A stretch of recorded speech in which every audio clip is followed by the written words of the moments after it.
बिस्मिल्लाहिर्रहमानिर्रहीम और अस्सलामुअलैकुम। 18 जुलाई और पाकिस्तान में जुमे की शाम। आज की अहम तरीन खबरों में सबसे पहले खैबर पख्तूनख्वा सेनेट का इलेक्शन और पाकिस्तान तहरीक इंसाफ के सेनेटर्स का बिला मुकाबला मुंतखब होने का प्लान। ये मेजर अपडेट है। हमने इसके ऊपर बातचीत तो पिछले व्लॉग में कर ली थी, लेकिन अभी थोड़ी देर पहले मीडिया रिपोर्ट कर रहा है कि पाकिस्तान तहरीक इंसाफ की पॉलिटिकल कमेटी ने आखिरकार ये हतमी फैसला कर लिया है कि इलेक्शन नहीं लड़ना, बल्कि बिला मुकाबला अपने सेनेटर्स जो हैं वो मुंतखब करवाने हैं। पिछले व्लॉग में मैंने तफसील के साथ आपके सामने सारा किस्सा रखा था। कुछ चीज़ें डिस्कस नहीं हुई थी, वो अभी करेंगे।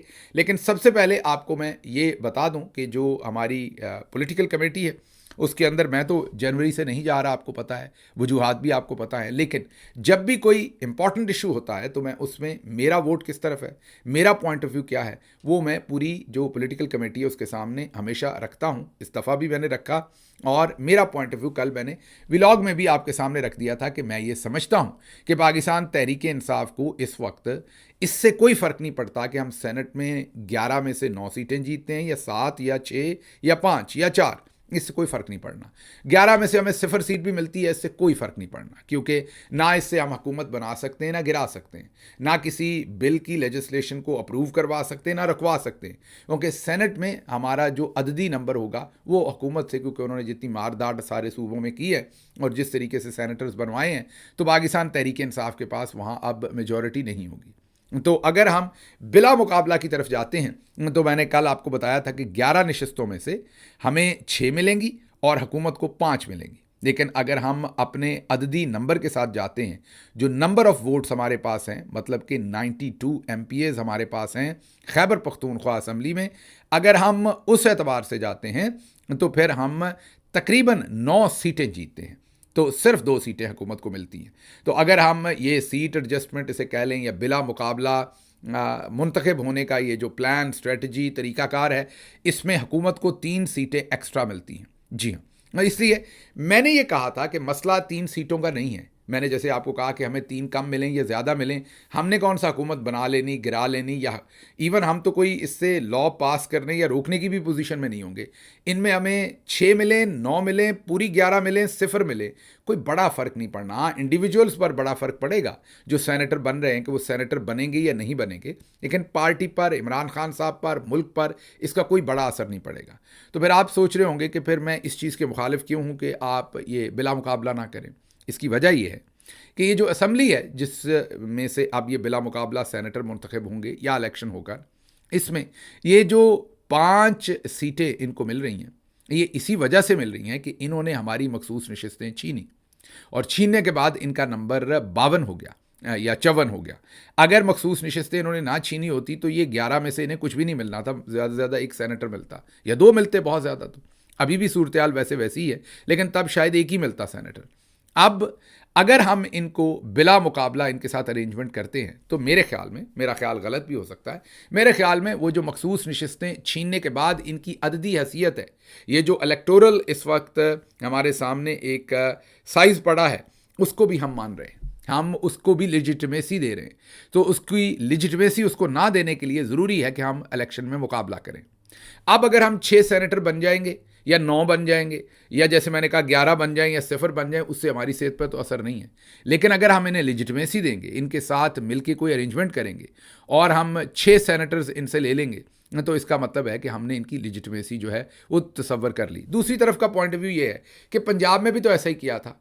आपको याद होगा पंजाब के अंदर भी एक ऐसा ही इलेक्शन हुआ था हमारी हुकूमत के अंदर, जिसमें बिला मुकाबला ही वहाँ पर सेटलमेंट करके इसी तरीके से वहाँ भी इलेक्शन का मुकाबला नहीं हुआ था। इसका फ़ायदा क्या होता है? इसका फ़ायदा ये होता है कि MPAs को पैसा नहीं मिलता, वहाँ पर हॉर्स ट्रेडिंग नहीं होती, मतलब MPAs पैसा लेकर वोट नहीं डालते, पहले से ही सारी चीज़ें तय हो जाती। मेरा पॉइंट ऑफ व्यू तब भी यही था कि ऐसा नहीं होना चाहिए, आज भी यही है। मेरा पॉइंट ऑफ व्यू यह है कि अगर आप उनके साथ मिल बैठकर कोई इंतज़ाम करते हैं तो आपका जो नज़रिए की कीमत, असूल की कीमत आपको देनी पड़ेगी। लोग इस चीज़ को, ये मेरा ज़ाती पॉइंट ऑफ व्यू है, मैं बार बार बता रहा हूँ, लोग इस चीज़ को पसंद नहीं करेंगे। इसलिए सेनेट की सीटें हमें 2 मिलें, 4 मिलें, 6 मिलें, 11 मिलें, इससे बालातर होके हमें ये जो मौजूदा रजीम है, क्योंकि हम इनका जो तशख़्ख़ुस है, इनकी जो आइनी हैसियत है उसको नहीं मानते, तो फिर इनके साथ हम इस तरह का अरेंजमेंट कैसे कर सकते हैं। तो मैंने पॉइंट ऑफ व्यू बहुत क्लियर आपके सामने भी रख दिया था, ट्विटर पे भी रख दिया था, जो मैं आपको स्क्रीन पर दिखा रहा हूँ, और इसके साथ साथ ये भी जहन में रखिए कि मैंने यही पॉइंट ऑफ व्यू जो पॉलिटिकल कमेटी है उसकी तमाम के तमाम मेंबर्स के सामने भी रख दिया। अब जब कमेटी कोई या पार्टी कोई फैसला कर लेती है तो वो मुझ पे भी लागू है, और मुझे भी उसका एहतराम करना पड़ना है। मैं उसके खिलाफ नहीं जा सकता, मैं सिर्फ आपको बता रहा हूं कि मेरा पॉइंट ऑफ व्यू क्या था और दूसरे दोस्तों का पॉइंट ऑफ व्यू क्या था। अब अगर पार्टी ने फैसला किया है तो जाहिर है मुझे भी उसी के साथ जाना पड़ेगा, तलवार तो निकाली नहीं जा सकती। लेकिन आपको मैंने ये वाजे किया है कि मैं क्यों कल आपको कह रहा था कि हमें ये जो एडजस्टमेंट नहीं करनी चाहिए बल्कि इलेक्शन लड़ना चाहिए, क्योंकि मेरे ख्याल में सीटें कितनी मिलती हैं इससे फ़र्क नहीं पड़ता, इखलाकियात का मेयार हम क्या तय करते हैं इससे फ़र्क पड़ता है, और हमें इनका मुकाबला करना चाहिए था और इन्हें लेजिटिमेसी नहीं देनी चाहिए थी। तो अब ये तो सूरत हाल हो गई। एक और भी सिचुएशन है कि माइनॉरिटीज़ का कोई कैंडिडेट ही शायद पाकिस्तान तहरीक इंसाफ ने नहीं उतारा, और अगर उतारते तो वो भी सेनेट की सीट हमें मिलती। अब वो क्यों नहीं खैबर पख्तूनख्वा में, उसके क्या कम्युनिटी माइनॉरिटी के वहाँ लोग हैं ही नहीं, हमने वो सीट क्यों ज़ाया की, क्या हुआ, किस लिए हुआ, इस पर गौर करने की ज़रूरत है। मेरे ख़्याल में इस सीट को भी हासिल करना चाहिए था। ये भी ज़्यादती हुई है तहरीक के साथ भी और इमरान खान साहब के साथ भी। तो अब क्योंकि मीडिया, जैसे मैंने कहा कि अब्दुल कादिर ARY से वो इसको रिपोर्ट कर चुके हैं, अब ये एक अवामी बहस बन चुकी है, इसके ऊपर तमाम लोग बात करेंगे। मेरा पॉइंट ऑफ व्यू इसमें बहुत क्लियर था जो मैंने आपको दे दिया। अब चलते हैं ज़रा अगली खबर की तरफ। अगली खबर बड़ी ही इंटरेस्टिंग है और आप हैरान हो जाएंगे। जनाब DG ISPR और फील्ड मार्शल साहब अमेरिका पहुंच गए हैं। आप सोच रहे होंगे कि अभी तो पाकिस्तान में थे, तो अमेरिका कैसे पहुंच गए? जी हाँ, अब वो अमेरिका पहुंचे हैं और साथ वो एहतियाती तौर पर air vice marshal Aurangzeb Khan को भी ले गए हैं। जी हाँ, एयर मार्शल औरंगज़ेब खान भी उनके साथ थे, और ये मैंने उनको मिला हूँ अपना के अंदर। अपना क्या है? डॉक्टर्स का एक फोरम है जो एनुअल कन्वेंशन करवाता है। इस साल उनका कन्वेंशन डैलस टेक्सास में था। जब वहाँ गया तो हैरानी हुई कि हमारे जनरल साहबान वहाँ पर अपने ब्रोशर्स तकसीम कर रहे थे। जी हाँ, वहाँ पर एडवर्टाइजिंग का मटेरियल तकसीम किया जा रहा था। ये कुछ तस्वीर मैं आपको दिखा रहा हूँ, ये हमारे बहुत ही मोहतरम डॉक्टर जलील खान साहब ने मुझे मुहैया किया था। वहाँ पर पड़ा हुआ था, जा बजा पूरे अपना के अंदर सर्कुलेट किया जा रहा था, लोगों को डिस्ट्रीब्यूट किया जा रहा था ये मटेरियल। मतलब कि आप देखेंगे हम कहाँ तक पहुँच गए हैं कि छोटे छोटे कार्ड्स बनवाए हुए थे जिनके ऊपर तस्वीरें थी। मैंने बता दिया आपको, हमारे DG ISPR साहब, हमारे फील्ड मार्शल साहब, हमारे एयर मार्शल औरंगज़ेब साहब। अच्छा, एयर चीफ की तस्वीर नहीं थी, वो बच गया इसमें से। तो तस्वीरें थी और तराने नीचे आगे आगे पीछे लिखे हुए थे, जाग उठा है सारा वतन। और वो जो झड़प हुई थी इंडिया के साथ, उसको हम अमेरिका में भी भरपूर तरीके से कैश करना चाहते हैं। हम हटना नहीं चाहते और उसके लिए हम अमेरिका भी पहुंच गए। कंपनी की मशहूरी, ये मैं कंपनी एक मुहावरातन कह रहा हूं कि कंपनी की मशहूरी के लिए हमने अब एडवर्टाइजिंग मटेरियल भी बनाया है। और उसके लिए आपको कल ही हमने दिखाया था कि सलाब के इलाके से हेलीकॉप्टर लोगों को उठा रहा है और एक डिजिटल चैनल जो है उसको एडवर्टाइज कर रहा है। वो हम एडवर्टाइजिंग तो कर ही रहे हैं, वो जो वहाँ पर हम लोगों की कोई छोटी मोटी हेल्प कर रहे हैं या हेल्प कर रहे हैं, चलो छोटी मोटी ना कहें, लेकिन साथ साथ मुल्क से बाहर ओवरसीज़ पाकिस्तानियों को अपनी तरफ मुतवज्जे करने के लिए और बताने के लिए कि हम कितने अच्छे हैं। हम यहाँ तक पहुँच गए कि हमने अपना प्रिंटेड मटीरियल जो है वो अब अपना के ऊपर सर्कुलेट करना शुरू कर दिया है। कोई शक नहीं, आने वाले दिनों में आप किसी शादी में जाएँ तो जो छुआरों का जो वो स्वीट्स का छोटा सा एक बॉक्स होता है जिसके अंदर कोई एक आध चॉकलेट होती, कैंडी होती है, तो अब आप लोगों के काम है। हमने तो गांव में ऐसे ऐसे छुआरे भी देखेंगे, लोगों का दांत निकल जाता था बेचारों का खाते हुए। 2 छुआरे होते थे और वो भी कई दफ़ा उस पर भी लड़ाई हो जाती थी कि 2 मिलने के 4 मिलने। बहरहाल अब तो वो छोटे छोटे बॉक्सेस हैं और स्टेटस सिंबल भी बन गया है। लोग उसमें कई जगहों पर तो सोने के सिक्के भी डाल के दिए जाते हैं। बहरहाल हर बंदे ने अपने अपने तरीके से किस तरीके से इम्पैक्टफुल होना है, लोग वो कोशिश करते हैं। तो मुझे कोई शक नहीं लगती अब कि शादी मुबारक उस पर लिखा हो और दूसरी तरफ फील्ड मार्शल साहब की तस्वीर हो और नीचे DG ISPR साहब की हो, एक साइड पर एयर मार्शल साहब की हो और एक साइड पे जहाँ से वो खुलना है वहाँ पर हमारी प्यारी बाजी मरियम बैठी हों। तो ये तस्वीरें लग सकती हैं शादी मुबारक की। और इसी तरीके से आप किसी फौतगी वाली जगह पर जाएँ और वहाँ पर आपको पता है कि वो जो पढ़ने के लिए जिनके ऊपर दुरूद शरीफ पढ़ा जाता है, दूसरी चीज़ें, तो वो बॉक्सेस पड़े होते हैं, उनके अंदर से आप चीज़ें निकाल के पढ़ते हैं, तो उन बॉक्सेस के ऊपर भी तस्वीरें हो सकती हैं। कब्रिस्तान में मरियम साहबा तो तस्वीर लगवा चुकी हैं अपनी, लेकिन ये जो मटेरियल है, रेलेवेंट मटेरियल जो है, उनके ऊपर तस्वीरें लग सकती हैं अब। तो अब ये शादियाँ, और आपने ये भी देखा होगा कि किराए पर ढोलकियाँ भी मिलती हैं पाकिस्तान के अंदर, तो कोई बईद नहीं कि ढोलकियों के ऊपर भी किसी न किसी की तस्वीर आने वाले ज़माने में लगी हो। मतलब हर वो चीज़, टेंट, कुर्सी, तंबू, कनात, हर चीज़ के ऊपर अब आने वाले ज़माने में तस्वीरें जो हैं वो लग सकती हैं। अपना में जब मैंने ये देखा, डॉक्टर जलील साहब ने मेरी तवज्जो इस पर इसकी तरफ मबजूल करवाई, तो मैं बड़ा हैरान हुआ। यकीन कीजिए, पहले मुझे यकीन नहीं आया, मुझे लगा वो बच्चों के छोटे छोटे कार्टून्स के नहीं स्टिकर होते, मुझे लगता है ऐसे हैं, किसी ने मजाक से बनाए हैं। बाद में जब उसके ऊपर जो लिटरेचर था, जो उसके ऊपर प्रोपेगेंडा था, वो पढ़ा, तो मेरे होश जो आसान ख़ता हो गए कि मामला कहाँ तक पहुँच गया है। मीन हम कितने सेंसिटिव हो गए हैं अपनी मशहूरी के लिए, अपनी एडवर्टाइजिंग के लिए, कि हम दश्त तो दश्त, दरिया भी ना छोड़े हमने, बहरे जुल्मात में दौड़ा दिए घोड़े हमने। तो हम कोई जगह छोड़ ही नहीं रहे। मेरा मतलब है, आपने देखा था ना, बाजी मरियम की तस्वीर आती थी। बाजी मरियम एक उन्हें परी कह लें, चुड़ैल कह लें, वो मैं इसलिए कह रहा हूँ परी और चुड़ैल, गुस्सा ना कर जाइए, क्योंकि वो जब रिपोर्ट डॉक्टर कर रहा था MRI की या कोई भी रिपोर्ट, तो वो एक तो है ना कि वाज़े तस्वीर, वो ज़रा बैकग्राउंड में तस्वीर उसके ऊपर थी, लेकिन वो जो लिखा होता था तहरीर, उसके अंदर पीछे तस्वीर ज़रा थोड़ी सी हल्की सी, आप ये कहिए कि ताकि पढ़ा भी जा सके ना ऊपर, तो पीछे बाजी मरियम थी, तो बाजी मरियम के नाक पे, आंखों पर, सब उसी जगह के ऊपर सारी आपकी रिपोर्ट लिखी होती थी। इतना बड़ा मुंह बाजी का उस रिपोर्ट के ऊपर नज़र आ रहा है ताकि आप मिस ना कर जाएं। तो वो यही था कि बाजी आपको देख रही है, बाजी आपकी रिपोर्ट को देख रही है, आपकी MRI को देख रही है बाजी। आपने अगर अपने लिपिड पैनल की रिपोर्ट करवाई है तो उस पर भी बाजी मौजूद हैं। आपने कोई यूरिन की रिपोर्ट करवाई है, स्टूल की करवाई, कोई भी आपने रिपोर्ट करवाई है, उसकी तमाम चीज़ों को बाजी देख रही हैं, बाजी की नज़र में है, और बाजी की तस्वीर वहाँ लगी हुई है।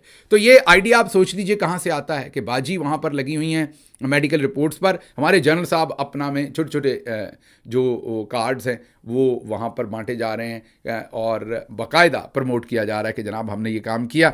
अब इसके पीछे क्या डिज़ायर होगी? हम तो ऐसे ही शहबाज शरीफ साहब को कहते रहे, जिन्होंने जो लेटरीन थी उसके अंदर और बाहर अपनी तस्वीर लगा दी थी, हमने उनको मजाक उड़ाया था। लेकिन यहाँ तो डिज़ायर जो है वो बहुत दूर तक जा रही, अमेरिका तक पहुँच गई है। इसका क्या बनता है आने वाले दिनों में देखते हैं, ये मशहूरी हमें कहाँ तक लेके जाएगी और किस काम जोगा छोड़ेगी, इसके ऊपर बात करते रहेंगे। अगली खबर इसी से रिलेटेड है, और वो खबर 9 मई के मुकदमे के अंदर से अब जनरल साहब की जो पूरी की पूरी मैनेजमेंट है और हम कितने नंबर 1 हैं वो सामने खुल के अब नज़र आ रहा है। ज़रा सुनिएगा इस मुकदमे का अहवाल, हमारे सामने उमैर रिपोर्ट कर रहे हैं।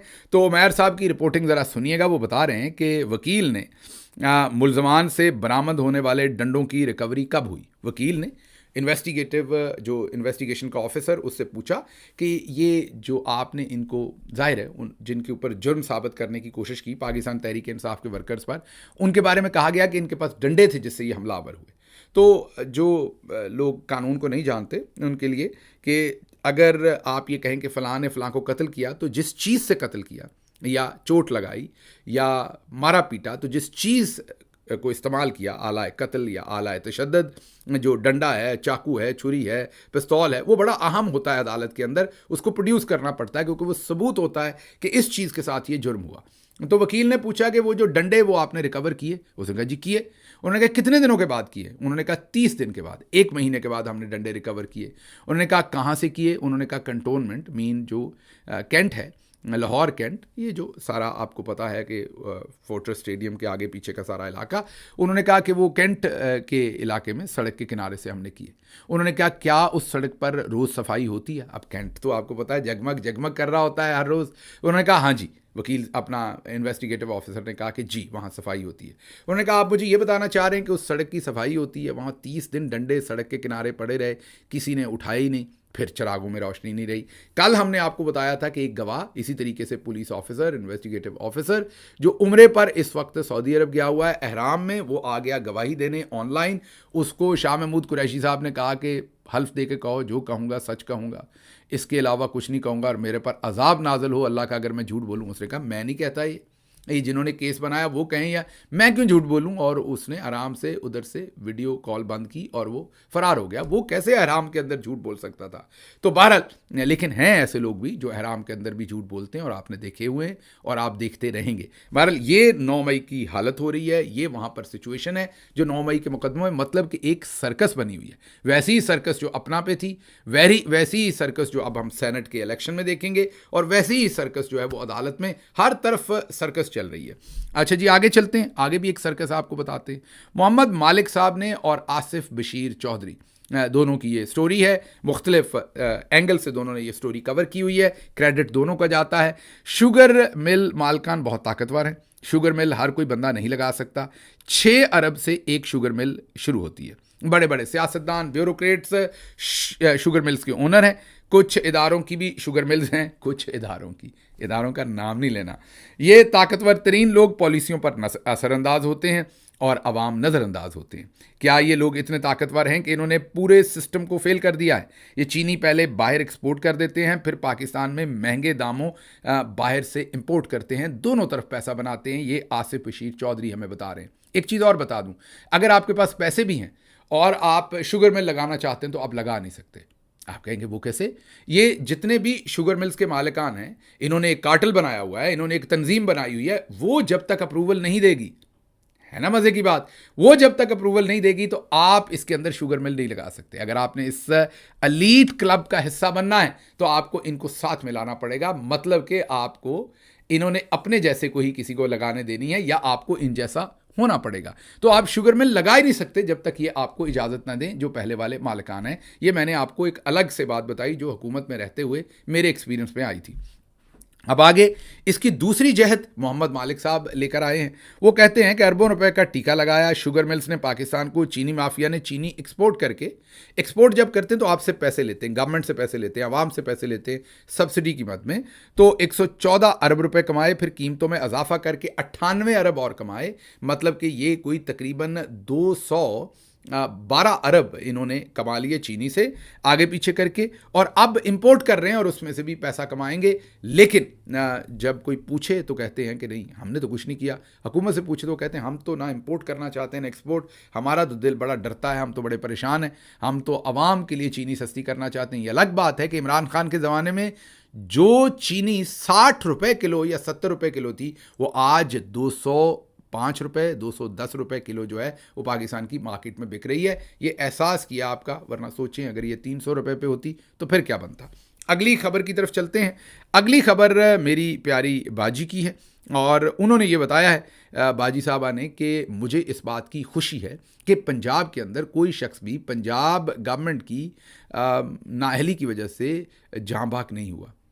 कोई 125 के करीब लोग जाँ बाक हो चुके हैं डिफरेंट जगहों के ऊपर, और ना ही जनरल साहब उसकी जिम्मेदारी ले रहे हैं एनडीएमए वाले, और ना ही हमारी बाजी जिम्मेदारी ले रही हैं। लेकिन दोनों खुशी से ये कह रहे हैं कि हमें बड़ी खुशी है कि उन्होंने अभी तक तो खैर ऐसा कोई बयान नहीं दिया जनरल साहब ने, उन्होंने तो खदशा बताया था कि जो है वो बारिशें होंगी और तुगयानी होगी, खदशा बताकर, वो भी उन्होंने खुद नहीं बताया, उनके महकमे ने बताया और वो पतली गली निकल गए। बाजी कह रही हैं कि उन्हें बड़ी खुशी है कि नाअहली की वजह से कोई जान नहीं गई। हाँ वैसे चली गई हैं, उसकी बाजी को कोई फिक्र नहीं है, परेशानी भी नहीं है। आखिरी खबर जो मैंने आपके सामने रखनी है वो बहुत इंपॉर्टेंट है, मेरे लिए कम से कम बड़ी इंपॉर्टेंट है, क्योंकि आप में से कई सुनने वालों को बड़ी बुरी लगनी है खबर, और आपने उसको लार्जर पर्सपेक्टिव में सोचना नहीं। जिन्होंने पूरी दुनिया में ट्रैवल किया हुआ है उन्हें उस बात की समझ आनी है। खबर क्या है कि कानून साजी करके दाढ़ी मुबारक का डिज़ाइन कराने वालों और मुतलका हजाम जो नाई है उसके खिलाफ सख्त कार्रवाई की जाए। मुस्लिम लीग नवाज़ की MPA रुखसाना कौसर साहबा ने पंजाब असम्बली के अंदर ये करारदाद पेश कर दी। आपने आजकल देखा होगा लड़के दाढ़ी रखते हैं, उस दाढ़ी को कोई यहाँ से लाइन लगा लेता है, कोई यहाँ से, वो ऐसे ही होती हैं जैसे स्टार ट्रेक की दाढ़ियाँ होती हैं ना, वो रोबोकॉप किस्म की दाढ़ियाँ, वो छोटी छोटी दाढ़ी, और कहीं से वो शेव्ड है कहीं से नहीं है, डिज़ाइन है। वो याद होगा आपको जब आप मैथमेटिक्स पढ़ते थे 9th 10th में या O लेवल्स के अंदर, वो उसके अंदर वो जो सारा सिलेबस है उसके अंदर जो डिफरेंट किस्म की आप आप ये कह लीजिए कि आपके पास क्या उसे ज्योमेट्री बॉक्स के अंदर जो चीज़ें होती थी उस तरह की चीज़ें रख रख के मुंह के ऊपर भी वैसा ही ज्योमेट्री का हाल बनाया होता है। लेकिन वो मुझे ज़ाती तौर पर तो पसंद नहीं है, लेकिन इसके ख़िलाफ़ कानून साजी करेंगे आप। ये वही काम है जो तालिबान करते हैं कि दाढ़ी छोटी है तो कोड़े मार दो, बड़ी है तो कोड़े मार दो, इस तरह से है तो अगर कोई किसी की शेव करेगा तो उसको कोड़े मार दो, बल्कि कई दफ़ा तो गोली मार दो। ये शिद्दत पसंदी है। इससे आपको अक्ल करनी पड़ेगी और आपको ये समझना पड़ेगा कि एक दाढ़ी तो हमारे इस्लाम के हमारा जो ख्याल है कि दाढ़ी इस तरीके से होनी चाहिए, सुन्नत रसूल सल्लल्लाहु अलैहि वसल्लम है, बिल्कुल एहतराम लाजमी है। लेकिन आप फिर देखिए सिख भी दाढ़ी रखते हैं, मोदी ने भी तो दाढ़ी रखी हुई है। फिर आप देख लीजिए कि बहुत सारे गोरे जो हैं वो भी दाढ़ी रखते हैं, बहुत सारे आप यहूदी जो बड़े मजहबी हैं उन्होंने भी दाढ़ी रखी होती है। तो ये अभी ज़रा थोड़ी सी शेव का मामला आया, अब से 50-100 साल पहले जाएं तो सभी ने दाढ़ी रखी होती थी। और अभी भी मैंने जैसे आपको बताया कि हिंदू जो साधु हैं उनकी भी दाढ़ियाँ हैं, सिख जो हैं उनकी भी दाढ़ियाँ हैं, मुसलमानों की तो हैं ही हैं और क्रिश्चियंस की भी हैं। तो मेरा कहने का मतलब ये है कि आप इस तरह की कानून साजी ना करें, कल को आप सभी को ठोके आएंगे। अब मैंने तो ऐसी दाढ़ी नहीं रखनी, लेकिन ये फ़िक्री तौर पर गलत बात है, ये शिद्दत पसंदी है। और जब आप ये कहते हैं कि नहीं ये दाढ़ी की तौहीन है इसलिए इसके खिलाफ कानून बनना, तो ये आप डिक्लेयर कर रहे हैं ना तौहीन है। किसी बंदे के मुंह पर दाढ़ी है वो उसको कैसे रखना चाहता है, कल को आप कोई और चीज़ पर बालों पे आ जाएंगे आप कि बाल इस तरह के काटे तो तौहीन है। तहरीक लब्बैक वाले कोई और बात कर देंगे, वो कहेंगे बाल होने ही इतने चाहिए, इससे कम बाल रखेंगे तो फिर आपके वो तो फिर गंजे क्या करेंगे बेचारे, वो बाल लगा के फिरेंगे।